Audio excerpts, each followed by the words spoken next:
Captain Jake Morrison stood on the bridge of his ship Freedom's Dawn watching the stars through the main viewport. The Deep Space Patrol had been quiet for 3 weeks now. His crew was getting restless from the peaceful routine. Jake preferred it this way, though. Peace meant families were safe back on the colonies. The communications console suddenly erupted with urgent beeping sounds. Amy Foster spun around in her chair with wide eyes. She was the best communications officer Jake had ever worked with. When Amy looked worried, it meant serious trouble was coming. "Captain, we have an emergency distress signal from New Terra colony," Amy said quickly. Her fingers moved fast across her controls, trying to clean up the broken transmission. "The signal is badly damaged, but I can make out something about missing children." Jake felt his stomach drop.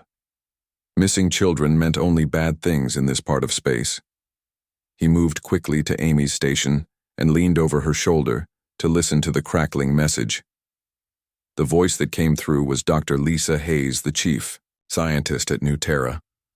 Jake knew her from the colony's founding ceremony 2 years ago. She was a calm woman who never panicked about anything. Hearing fear in her voice made Jake's blood run cold. "Freedom's Dawn, this is New Terra colony requesting immediate assistance," Dr. Hayes' voice cut through the static. 15 children from our school have vanished. We found burn marks and strange metal pieces at the scene. The security cameras caught something terrible. Please hurry." Jake straightened up and looked around his bridge. His crew was already moving before he gave orders. That was why he trusted them with his life. Ryan Cooper, his tactical officer, was already running scans of the New Terra system. Kevin Nash, the engineer, was checking their engines for maximum speed. "Amy, send a reply to Dr. Hayes," Jake ordered. "Tell her we are coming as fast as possible." "Ryan, what is our travel time to New Terra?" Ryan looked up from his console with a grim expression. "At maximum speed, we can reach New Terra in 6 hours, Captain. The colony is in the outer rim, so we will have to push the engines hard." "Do it," Jake said without hesitation. "Kevin, I need everything you can give me from those engines. We have children in danger." Kevin nodded and his hands flew over the engineering controls. "You will have it, Captain. I am rerouting power from non-essential systems now. We will fly faster than this old ship was ever meant to go." The Freedom's Dawn jumped to maximum speed toward New Terra. Jake paced the bridge, trying not to think about what could happen to 15 innocent children. He had seen too much evil in his years patrolling the frontier. Some memories never left a man's mind, no matter how hard he tried to forget them. 6 hours felt like 6 days, but finally New Terra appeared on their sensors. The colony looked normal from space. Jake could see the main settlement with its farms and small cities. Nothing seemed wrong until Amy picked up more transmissions from the surface. "Captain, Dr. Hayes is requesting immediate beam down to the security office," Amy reported. "She says she has evidence to show us about what happened to the children." Jake grabbed Ryan and Kevin for the away team. They transported down to find Dr. Hayes waiting with red eyes and shaking hands. She was a woman in her 40s with graying hair and usually calm demeanor. Now she looked like she had not slept in days.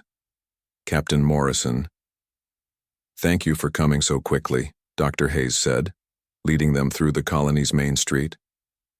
"What I'm about to show you will be hard to believe. I have been studying the evidence for 12 hours and I still cannot accept what I saw." They reached the security building where Dr. Hayes led them to a small room filled with computer screens. She sat down at the main console and brought up video files with trembling fingers. "This happened 3 days ago during normal school hours," she explained. "The children were outside for their afternoon break when it occurred. Watch carefully." The security video showed the school playground filled with laughing children. They were playing games and running around like kids do everywhere. Jake watched 15 children who looked between 8 and 14 years old. They seemed so happy and safe. Then the sky above the playground started to shimmer like heat waves. Jake leaned forward as strange shapes began to appear in the air. Large metallic objects materialized out of nowhere using some kind of advanced cloaking technology. "Advanced alien technology," Dr. Hayes whispered. "Nothing we humans have ever seen before." The objects were clearly spacecraft, but unlike anything in human databases. They had smooth curves and dark metal surfaces that seemed to absorb light. As Jake watched, figures began dropping from the ships toward the playground below. The figures wore armor that covered them completely. They moved with military precision, and carried weapons that glowed with strange energy. When the children saw them, many tried to run, but it was already too late. "Look at how they move," Ryan pointed out. "This was planned.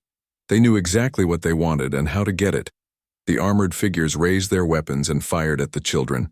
Bright energy beams struck each child, causing them to collapse. Instantly, Jake realized the weapons were designed to stun, not kill. The attackers wanted the children alive. "They only targeted the children," Dr. Hayes said with a broken voice. "The teachers and other adults were ignored completely. The aliens came specifically for our kids."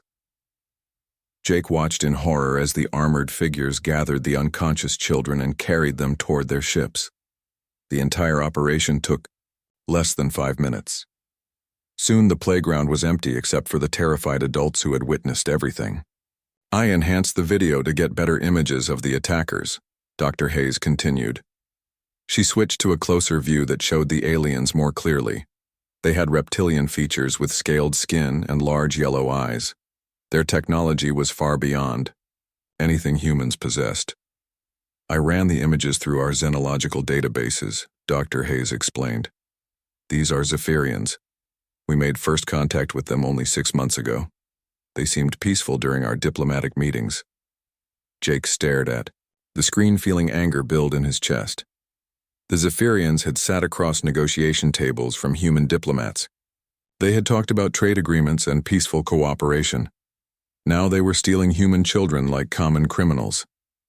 "Have there been any ransom demands or communications from the Zephyrians?" Jake asked. Dr. Hayes shook her head. "Nothing at all.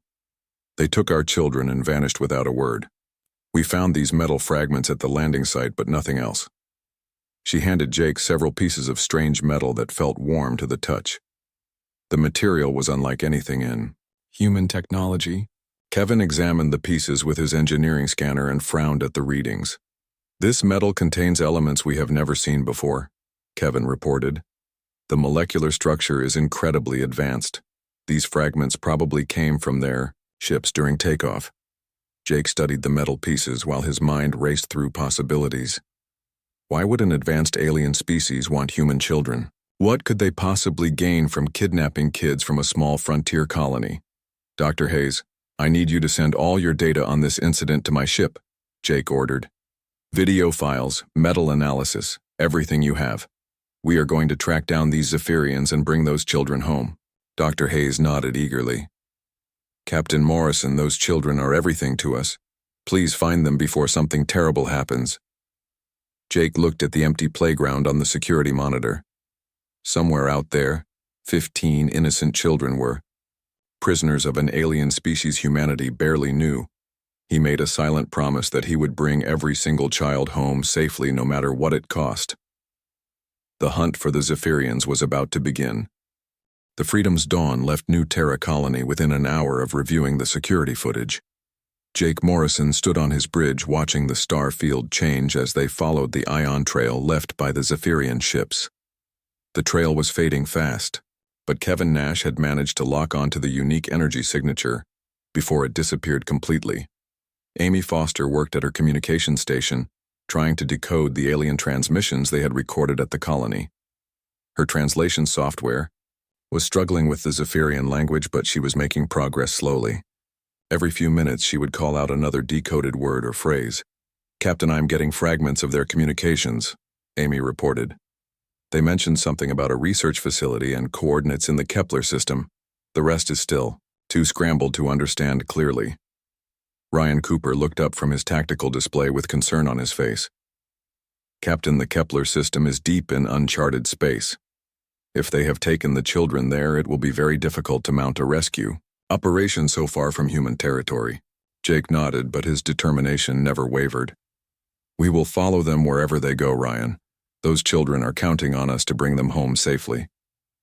The ship continued through hyperspace, following the energy trail through several star systems. Jake had seen many things during his years in deep space, but tracking alien kidnappers was something new even for him. The thought of 15 frightened children in alien hands made his stomach tight with worry. 6 hours into the chase, Amy suddenly straightened up at her station. "Captain, I am receiving a priority communication from Earth Command," Admiral Helen, Brooks wants to speak with you immediately. Jake moved to his command chair and activated the long-range communications array.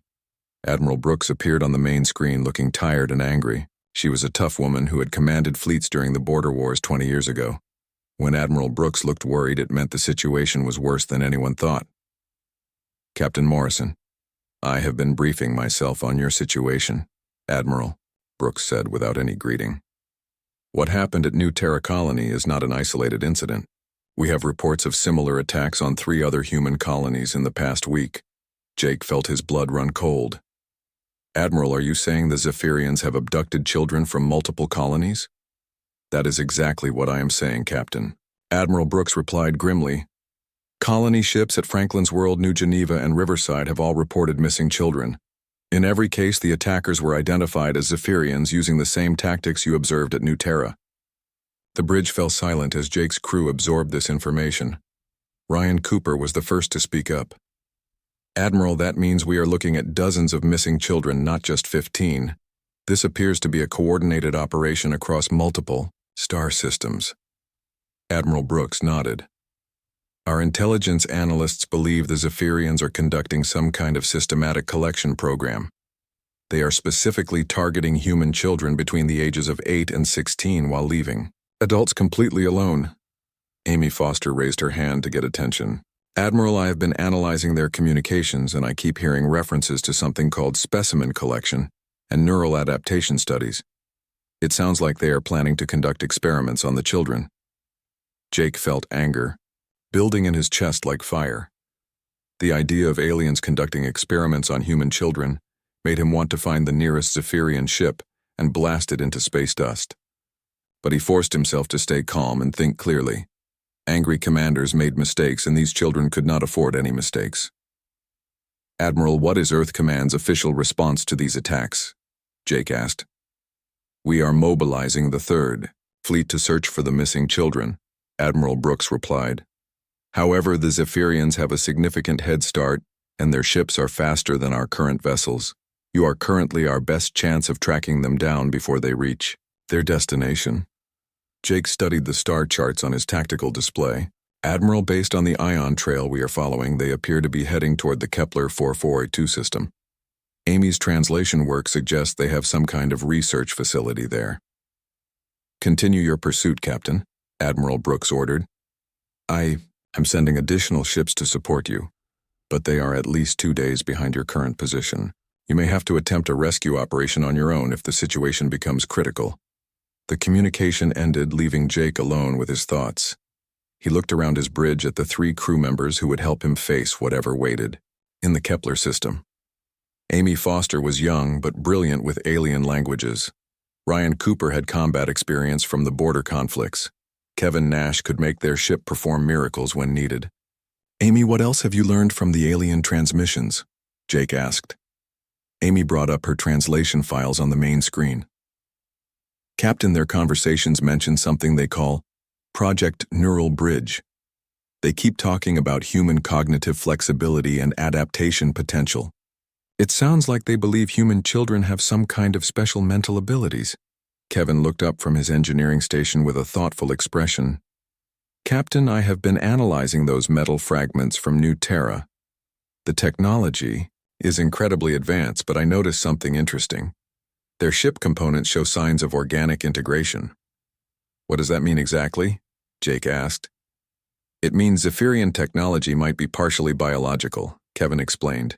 If their ships and computers are grown rather than built, it could explain why they are interested in human neural patterns. They might want to enhance their own biological technology. Ryan checked his tactical sensors and called out a new development. Captain, I am detecting the ion trail getting stronger. We are gaining on them and there are signs of multiple ships traveling together. Jake felt hope rising in his chest. How many ships, Ryan? At least 5 vessels, Captain, and possibly more, Ryan replied. They are maintaining formation and heading directly for the Kepler system as Amy predicted. The chase continued for another 4 hours as the Freedom's Dawn pushed through hyperspace at maximum speed. Kevin had rerouted power from every non-essential system to give them extra velocity. The old ship was flying faster than she was ever designed to go, but she held together under the strain. Amy continued working on the alien transmissions, and her translation software finally began producing complete sentences. What she discovered made everyone on the bridge stop what they were doing and listen carefully. "Captain, I just decoded a complete conversation between the Zephyrian ships," Amy announced. "They are discussing arrival procedures at something called Research Station Omega. One of them mentioned that the specimens need to be processed within 48 hours or the neural mapping will not be effective." Jake realized they were running out of time. "Amy, does that mean they plan to begin experiments on the children within 2 days?"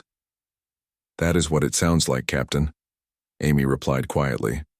"They also mentioned that previous test subjects showed psychological trauma that interfered with their research. They want to begin the procedures before the children become too frightened." The thought of innocent children being used as test subjects made Jake's hands clench into fists.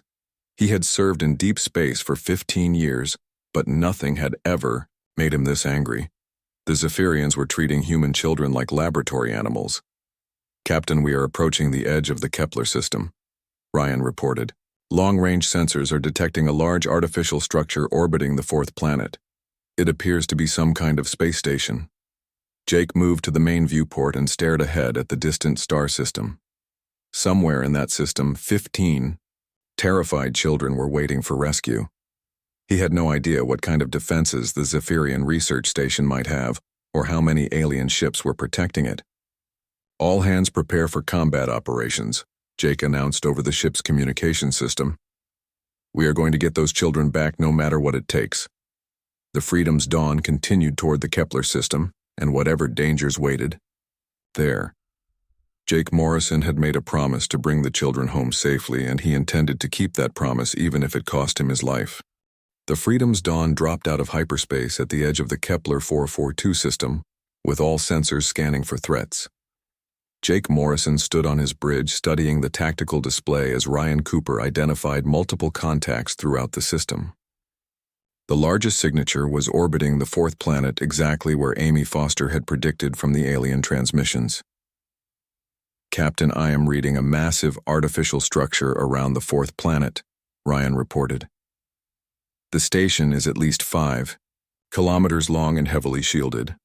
I am also detecting several Zephyrian ships docked at various points along its hull." Jake moved closer to the main viewport, trying to see the distant research station. "What about the children, Ryan? Can you detect any human life signs at this range?" Ryan worked his controls for several minutes before responding. "Captain, the station's shielding is blocking detailed scans, but I'm picking up multiple biological signatures that could be human. The readings are consistent with the missing children from all 4 colonies." Amy suddenly looked up from her communications station with surprise on her face. "Captain, I am receiving a transmission from an unknown vessel approaching from the outer system. The ship is broadcasting Zephyrian identification codes, but the message is being sent on human diplomatic frequencies." Jake felt confusion and suspicion in equal measure. "Put the transmission on screen, Amy, but keep our shields raised and weapons ready. This could be some kind of trap." The main screen flickered and showed the bridge of an alien spacecraft. The figure that appeared was clearly Zephyrian, with scaled reptilian skin and large yellow eyes. However, unlike the armored attackers from the security footage, this alien wore simple robes and carried no visible weapons. "Human vessel, I am Captain Vextar of the Zephyrian Defense Corps," the alien said in heavily accented but understandable English. "I request immediate communication under established diplomatic protocols. The matter I must discuss concerns the safety of your captured young ones." Jake studied the alien's face, trying to read his intentions. Vextar seemed sincere, but Jake had learned not to trust appearances during his years in deep space. "This is Captain Morrison of the Earth vessel Freedom's Dawn. State your business, Captain Vextar." The Zephyrian leaned forward with what appeared to be urgency in his posture. "Captain Morrison, I bring terrible news about the actions of certain members of my species. The abduction of human children was conducted without authorization from our government. Those responsible have violated every principle of Zephyrian honor and must be stopped," Ryan whispered to Jake from his tactical station. "Captain, this could be an elaborate deception. We should be very careful about trusting any Zephyrian right now." Jake nodded but continued listening to Vextar's message. Something in the alien's voice suggested genuine distress about the situation. Captain Vextar, if what you say is true, then why are you here talking to us instead of stopping the criminals yourself? Vextar's expression became even more serious. Captain Morrison, the leader of this illegal operation, is Dr. Korath, one of our most brilliant but dangerous scientists. He has convinced a faction of military officers that human children possess unique neural characteristics that could enhance Zephyrian cognitive abilities. They plan to conduct experiments that will permanently damage the young minds. Amy looked up from her translation computers with alarm. Captain, that matches the transmissions I decoded about neural mapping and adaptation studies. If this alien is telling the truth, then the children are in immediate danger.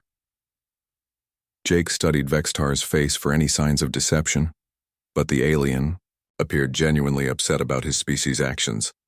Captain Vextar, assuming I believe your story, why should we trust you to help us rescue the children? Because Captain Morrison, the abduction of innocent young ones violates the most sacred laws of Zephyrian society, Vextar replied with passion in his voice. In our culture, children are considered blessed beings under the protection of all adults, regardless of species. What Dr. Korath has done brings shame upon every honorable Zephyrian. Kevin Nash looked up from his engineering station where he had been monitoring the alien ship's energy signatures. Captain Vextar's vessel shows no signs of weapon charging or aggressive positioning. His ship appears to be in a completely non-threatening configuration. Jake made a decision that could determine the fate of 15 innocent children. Captain Vextar, I am willing to listen to what you propose, but understand that if this is some kind of trap, I will hold you personally responsible for any harm that comes to those children. Vextar nodded with what appeared to be relief. Captain Morrison, I have detailed schematics of Research Station Omega, including security systems and internal layout. I also know the location where the human children are being held and the schedule for Dr. Korath's planned experiments. Why would you have access to that information? Jake asked suspiciously. Because, Captain Morrison, I was originally assigned to provide security for the research station before I learned the true nature of Dr. Korath's work, Vextar explained. When I discovered he planned to experiment on children, I immediately contacted the Zephyrian High Council. They ordered me to stop the operation by any means necessary. Amy had been monitoring communications from the research station and suddenly called out with urgency. Captain, I just intercepted a transmission from Dr. Korath to his staff. He is ordering them to begin the first round of neural mapping procedures in 6 hours. If Captain Vextar is telling the truth, we are running out of time. Jake felt the weight of command pressing down on his shoulders. 15 children were depending on his decisions, and he had to choose between trusting an alien who might be lying or attempting a rescue mission without inside help. The odds of success would be much better with Vextar's assistance, but the risk of betrayal was enormous. Captain Vextar, what exactly are you proposing? Jake asked. The Zephyrian brought up a holographic display showing the research station in detail. Captain Morrison, my ship will create a diversion by attacking the station's outer defense grid. This will draw the security forces away from the detention areas where the children are being held.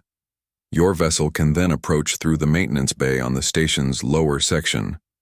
Ryan studied the tactical display with professional interest. Captain, that plan could actually work. The maintenance bay would be lightly defended and we could get a small team inside the station without triggering the main security systems. Jake looked around his bridge at the crew members who would risk their lives on this mission. Amy Foster was young but brave, and her language skills might be crucial inside the alien station. Ryan Cooper had combat experience and tactical expertise. Kevin Nash could handle any technical challenges they encountered. Captain Vextar, if we do this together, what guarantee do I have that you will not betray us once we are inside the station? Jake asked directly. Vextar stood up on his bridge and placed his hand over his heart in what appeared to be a formal gesture. Captain Morrison, I give you my oath as a Zephyrian warrior that I will protect those children with my life. In our culture, such an oath is binding unto death. Amy had been researching Zephyrian customs on her computer and looked up with confirmation. Captain, I can verify that honor oaths are considered sacred in Zephyrian society. Breaking such a promise would make him an outcast from his own people. Jake studied the alien's face one more time, trying to read his true intentions. Everything about Vextar suggested sincerity, but Jake had learned that appearances could be deceiving in deep space. However, the children were running out of time, and this might be their only chance. Very well, Captain Vextar. We will attempt this rescue operation together, Jake decided. But understand that if you betray us, I will personally make sure you regret it for the rest of your life. Vexitar bowed his head respectfully. Captain Morrison, you have my word that no harm will come to the children while I draw breath. Together we will stop Dr. Korath and save the innocent ones. The unlikely alliance between human and Zephyrian was formed out of necessity and shared moral outrage. Jake Morrison was about to trust an alien with the lives of 15 children and the success of the most important mission of his career. The joint rescue operation began exactly 1 hour after Captain Vextar and Jake Morrison finalized their plan. Jake watched from his bridge as the Zephyrian ship moved toward Research Station Omega with weapons charging. Everything depended on Vextar keeping his word and creating enough distraction for the rescue team to reach the children. Ryan Cooper finished checking his equipment one final time before joining the strike team. Jake had chosen Ryan and Kevin Nash along with 4 Marines from the ship's security detail. Amy Foster would coordinate from the Freedom's Dawn, using the station schematics that Vextar had provided. Captain Vextar is beginning his attack run on the outer defense platforms, Amy reported from her communications station. I am reading multiple explosions and the station's security forces are responding to his position. Jake led his team to the transporter room where they would beam directly into the maintenance bay. The plan was dangerous because they would be completely cut off from their ship once inside the alien station. If something went wrong, they would be trapped with no way to escape. Remember, everyone, our mission is to find those children and get them out safely, Jake reminded his team. We are not here to fight a war with the Zephyrians. Stay focused on the rescue objective and follow my orders exactly. The transporter activated, and Jake felt the familiar tingling sensation as his body dissolved into energy. Seconds later, he materialized inside a dark corridor that smelled of alien machinery and recycled air. The maintenance bay was exactly where Vextar had said it would be, but Jake still kept his weapon ready for trouble. Kevin immediately went to work on a nearby computer terminal trying to access the station's internal systems. His engineering skills with alien technology had saved them many times before. Within minutes, he had bypassed the security protocols and brought up a map of the detention areas. Captain, the children are being held in Laboratory Complex 7 on the station's middle level, Kevin reported quietly. According to this map, we need to travel through 3 security checkpoints to reach them. Ryan checked his tactical scanner for enemy movement. Captain, I am reading multiple Zephyrian life signs throughout the station, but most of them are concentrated near the outer sections responding to Vextar's attack. The path to Laboratory Complex 7 appears to be lightly defended. Jake studied the map on Kevin's screen and planned their route carefully. They would need to move fast but quietly to avoid triggering additional security measures. The children's lives depended on reaching them before Dr. Korath discovered the rescue attempt. The team moved through the station's corridors, using the maintenance passages that Vexitar had marked on the schematics. The alien architecture was strange, with curved walls and lighting that cast odd shadows. Jake had been inside alien structures before, but this place felt different somehow, more clinical and cold. They passed the first security checkpoint without incident because the guards had been called away to deal with Vexitar's attack. Kevin disabled the checkpoint's sensors to prevent them from detecting human life signs. The second checkpoint required more careful timing, but Ryan's military training helped them slip past unnoticed. As they approached Laboratory Complex 7, Jake began hearing sounds that made his blood run cold. Children were crying and calling out in fear from somewhere ahead. The sound of innocent voices in distress made every member of his team move faster despite the danger. Captain, I am picking up 15 human life signs in the main laboratory chamber, Ryan reported. There are also 3 Zephyrian scientists and several security guards in the area. We will need to move carefully to avoid harming the children during the fight. Jake peered around the corner and saw a sight that filled him with rage. 15 children were strapped to examination tables while alien scientists prepared strange devices for the neural mapping procedures. The youngest child looked no more than 8 years old and was crying for her parents. "That must be Dr. Korath at the main control station," Kevin whispered, pointing to a large Zephyrian wearing elaborate robes. "According to Vextar's intelligence, he is the leader of this entire operation."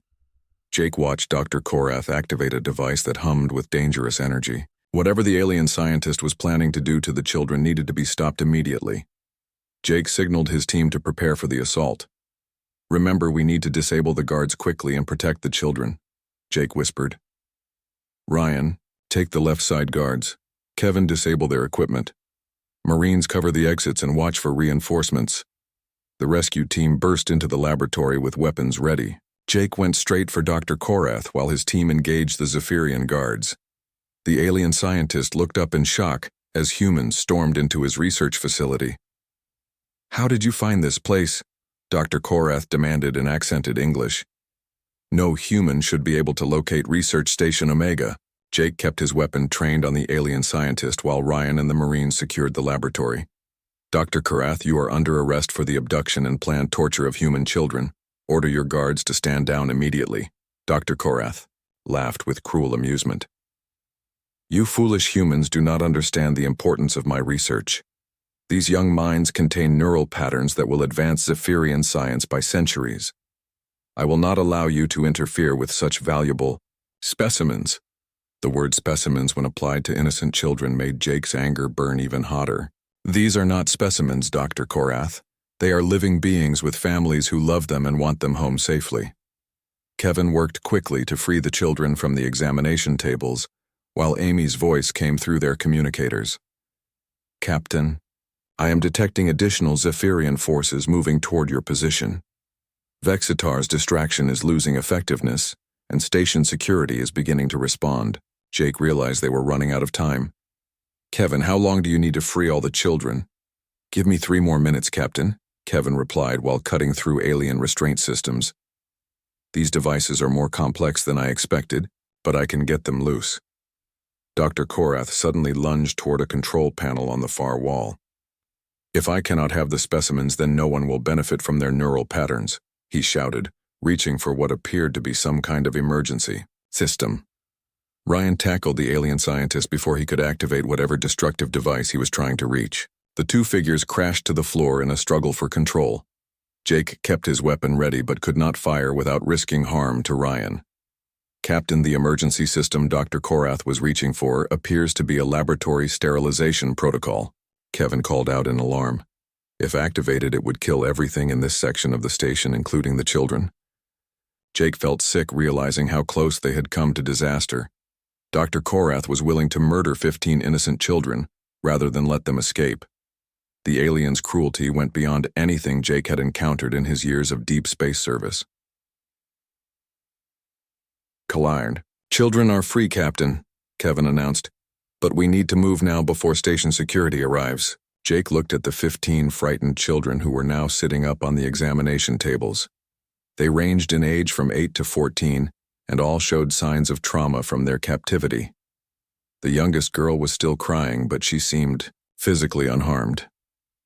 "Listen to me, children," Jake said in his calmest voice. "My name is Captain Morrison, and we are here to take you home to your families. I need everyone to stay close together and follow my team exactly. Can you do that for me?" The oldest boy, who appeared to be about 14, nodded and helped the younger children stand up. "Are you really going to take us home, Captain?" he asked with hope in his voice. "I promise you we are going home right now," Jake replied. "What is your name, son?" "I am Billy from New Terra Colony, Captain," the boy answered. "These aliens have been doing tests on us for 3 days. They said they wanted to study our brains." Jake felt his protective instincts surge as he looked at the brave young people who had endured so much fear. "Well, Billy, you and your friends are safe now. We are going to get everyone back to their families where they belong." The rescue team began moving toward the exit with the children staying close together. Amy's voice crackled through the communicators, with urgent news about approaching enemy forces. The most dangerous part of the mission was still ahead as they tried to escape the alien station with 15 rescued children. The escape from Research Station Omega proved more dangerous than Jake Morrison had expected. His rescue team moved through the alien corridors with 15 frightened children while station security forces closed in from multiple directions. Amy Foster's voice crackled through their communicators with updates on enemy movement and Vextar's continuing distraction attacks. Captain, I am reading at least 20 Zephyrian soldiers moving toward your position from the main corridor. Amy reported urgently. You need to find an alternate route back to the maintenance bay or you will be trapped. Kevin Nash studied his portable scanner and found a service tunnel that led toward the outer sections of the station. Captain, there is a maintenance shaft 50 meters ahead that should bypass the main security forces. It will be tight with all the children, but we can make it work. Jake looked at the group of rescued children and saw fear, but also determination in their young faces. Billy, the 14-year-old from New Terra, had become their unofficial leader, helping the younger ones stay calm and follow instructions.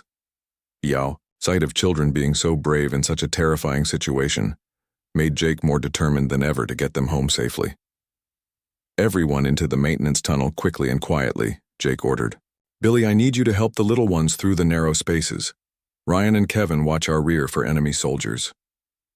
The group crawled through the alien maintenance system while explosions from Vextar's battle echoed through the station's hull.